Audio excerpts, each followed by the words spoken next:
விபச்சாரி வீடு கெதியென்று கிடந்த ஈவே ராமசாமி உங்களுக்கு தந்தையா? போனவன் எல்லாம் தந்தை என்று சொன்னால் உங்களுக்கு பேரே வேற. உன்னை புரிஞ்சு கொள்ளுங்க. உன் இனத்தவன் தான் உனக்கு தலைவன். சொத்து சொல்லிட்டார்ல, ஏன் அது சொத்து அவருக்கு? அவங்க அப்பா என்ன வேலை செஞ்சாங்க கேளுங்க. என்ன வேலை செஞ்சாங்க? அந்த கடையில அந்த காலத்திலேயே அவங்க வந்து ஜமீன் மாதிரி வாழ்ந்தவங்க.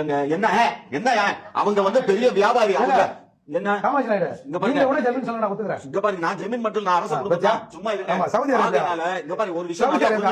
பெரியார் குடும்பம் வந்து லேஸ்பட்ட குடும்பம் இல்ல.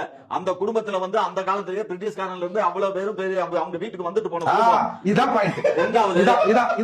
ரெண்டாவது அவங்க அப்பா பேரு வெங்கட்ட நாயக்கருங்க, அம்மா பேரு சின்ன தாயம்மாங்க.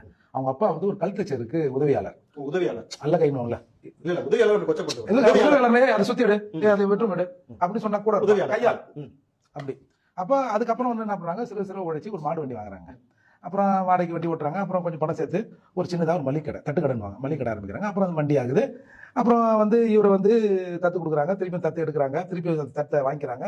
இதெல்லாம் நடக்குதுங்க. இதுக்கெல்லாம் என்ன ஆதாரம் அப்படின்னாரு ஒரு தமிழர் தலைவர் ஈவேரா வாழ்க்கை வரலாறுன்னு சாமி சிதம்பரம்